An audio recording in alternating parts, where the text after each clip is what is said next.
as time goes by, I'm understanding more about how women cope with the being different. And what they may do throughout their life is try to cope with that difference. One is to escape into imagination.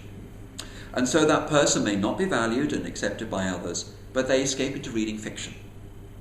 And they're great readers of fantasy novels, and they write fantasy novels, and they have imaginary friends. They're not a problem at school to other people, but they realise if I'm not respected and valued in this world, I'd escape into imagination, and if they're talented, they may do that as a writer, as an artist, as sometimes an actor. And some will develop the ability to act so well that I was talking to someone with Asperger's who is a professional actor, who said, in response to people saying, but you must be so anxious on stage, he said, no, I'm very happy on stage because I know what she's going to say, I know what he's going to say, I know what I say, I know where I stand. I'm relaxed. Life is predictable. So some may be successful in that imitation to make it a career, and they are born mimic. They have the ability to act the persona of other people. But what we have to do is see behind the facade, behind the mask, to identify who is the real person. So they can escape into imagination. They can use imitation and acting. They can be very well behaved so as not to be noticed. But in Asperger teenagers, there are two groups. One who are so good, so perfect, and they try not to get into trouble. And the others think, to hell, I'll change my hair, I'll wear piercings, I'll tattoos, I hate the world. So, and there's, sorry if you can use it. Okay, that's, if you have that in Italy, to the world. And they, as we say in England, go off the rails because they hate the world, so why should I be consistent? There may be ways of forming relationships with animals, so that they have lots of cats and dogs and horses and so on, so they relate to animals better than people. One of the things that the women with Asperger's can be very good at is very caring and be in the caring professions. They can be very good with little children or as nurses and have an ability to show that compassion to others to a remarkable degree.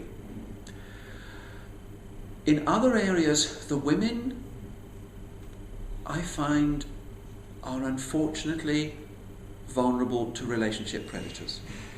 They're not very good at character judgments and low self-esteem. Don't have a group of friends to check that someone is of good character. Become intoxicated with the attention. And they are very vulnerable to bad relationships and people taking advantage of them. So there can be a history of that. Another aspect that occurs for the women is becoming a mother. And they can make excellent mothers. But the problem is confidence. A typical mother intuitively knows how to be a good mother. Whereas these mothers are often unsure, am I a good mother? Am I doing the right thing? And they may need a lot of reassurance. So we're identifying some of the features. For example, the person's face may be very still. I know in Italy, people are very, they express things with their face, etc.